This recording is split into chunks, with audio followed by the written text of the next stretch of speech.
കഠിനംകുളം ആതിര കൊലക്കേസിൽ പ്രതി ജോൺസന്റെ മൊഴി രേഖപ്പെടുത്തി. കോട്ടയം മെഡിക്കൽ കോളേജിൽ എത്തിയാണ് മജിസ്ട്രേറ്റ് മൊഴി രേഖപ്പെടുത്തിയത്. കഠിനംകുളം പോലീസ് ആശുപത്രിയിലെത്തി ജോൺസന്റെ അറസ്റ്റ് രേഖപ്പെടുത്തും. വിവരങ്ങളുമായി മിഥുൻ അയ്യപ്പൻ ചേരുന്നുണ്ട്. മിഥുൻ, ഈ ജോൺസണും ആത്മഹത്യ ചെയ്യാൻ ശ്രമിച്ച നിലയിലാണ് പോലീസ് പിടികൂടുന്നത് എന്നാണ് മനസ്സിലാകുന്നത്. എന്താണ് ഏറ്റവും ഒടുവിൽ അവിടെ നിന്ന് ലഭിക്കുന്ന വിവരങ്ങൾ?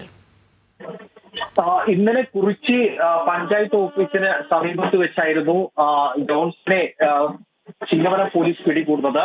ഈ പിടികൂടിയതിനു ശേഷം, ഈ പിടികൂടുന്ന സമയത്താണ് ജോൺസൺ ഇത്തരത്തിൽ പറഞ്ഞിരുന്നത് താൻ ഇത്തരത്തിൽ വിഷം കഴിച്ചിട്ടുണ്ട് എന്ന് പറഞ്ഞിരുന്നത്. ഇതിന്റെ അടിസ്ഥാനത്തിൽ ആദ്യം ജോൺസനെ ജനറൽ ആശുപത്രിയിലും പിന്നീട് മെഡിക്കൽ കോളേജ് ആശുപത്രിയിലും പ്രവേശിപ്പിക്കുകയാണ്. അതായത് 48 മണിക്കൂർ നേരത്തെ വിശ്രമമാണ് ഇപ്പോൾ പറഞ്ഞിരിക്കുന്നത്. അതുകൊണ്ട് തന്നെ ഇന്നൊരു ദിവസം കൂടി ഒബ്സർവേഷനിൽ കഴിഞ്ഞതിന് ശേഷം മാത്രമേ മറ്റിടത്തേക്ക് കൊണ്ടുപോകുന്നത് അടക്കമുള്ള കാര്യങ്ങളിലേക്ക് നീങ്ങുകയുള്ളൂ. അതുകൊണ്ടാണ് ഇപ്പോൾ മജിസ്ട്രേറ്റ് ഈ മെഡിക്കൽ കോളേജിലെത്തി മൊഴി രേഖപ്പെടുത്തിയിട്ടുണ്ട്.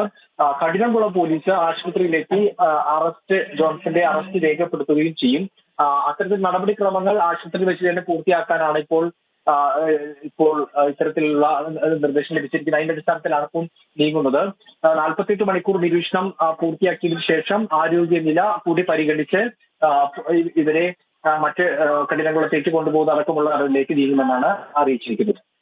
മിഥുൻ, ഈ ജോൺസന്റെ ഇപ്പോഴത്തെ ആരോഗ്യസ്ഥിതി എങ്ങനെയാണ്? അപകടാവസ്ഥയിലാണോ? അപകടാവസ്ഥയിലല്ല എന്നാണ് പോലീസ് വൃത്തങ്ങൾ അറിയിച്ചിരിക്കുന്നത്. ഒപ്പം തന്നെ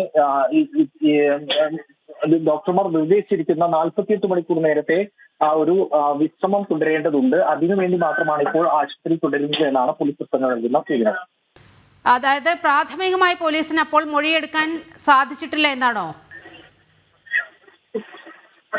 മൊഴിയെടുക്കുന്നതടക്കമുള്ള നടപടികൾ പൂർത്തിയാക്കിയിട്ടുണ്ട്. ഒപ്പം തന്നെ മജിസ്ട്രേറ്റ് അടക്കം എത്തി മൊഴി രേഖപ്പെടുത്തിയിട്ടുണ്ട്. ആശുപത്രിയിലെത്തി മൊഴി രേഖപ്പെടുത്തുന്ന നടപടികളെല്ലാം തന്നെ പൂർത്തിയാക്കിയിട്ടുണ്ട്.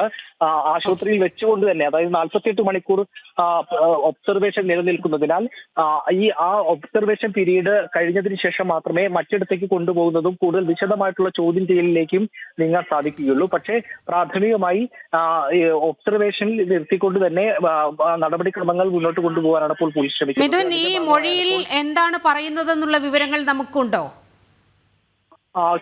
പ്രതി കുറ്റസമ്മതം നടത്തി എന്നുള്ള വിവരം ഇന്നലെ തന്നെ പോലീസ് പങ്കുവച്ചിരുന്നു. സംഭവവുമായി ബന്ധപ്പെട്ട് താൻ തന്നെയാണ് ഇത്തരത്തിൽ കൊലപാതകം നടത്തിയത് എന്ന് ആദ്യ പ്രാഥമിക ചോദ്യം ചെയ്യലിൽ പ്രതി ഇത്തരത്തിൽ സമ്മതിച്ചിട്ടുണ്ട്. മറ്റ് വിശദമായിട്ടുള്ള ചോദ്യം ചെയ്യലിലേക്ക് കടന്നിട്ടില്ല. അറസ്റ്റിന് മുന്നോടിയായിട്ടുള്ള മൊഴി രേഖപ്പെടുത്തുന്നതടക്കമുള്ള നടപടിക്രമങ്ങൾ മാത്രമാണ് ഇപ്പോൾ പൂർത്തിയാക്കിയിട്ടുള്ളത്. കഠിനംകുളം ആതിര കൊലക്കേസിൽ പ്രതി ജോൺസന്റെ മൊഴി രേഖപ്പെടുത്തിയിരിക്കുകയാണ്. കോട്ടയം മെഡിക്കൽ കോളേജിലെത്തിയാണ് മജിസ്ട്രേറ്റ് മൊഴി രേഖപ്പെടുത്തിയത്. സമഗ്ര വിവരങ്ങളാണ് മിഥുൻ അയ്യപ്പൻ പങ്കുവച്ചത്.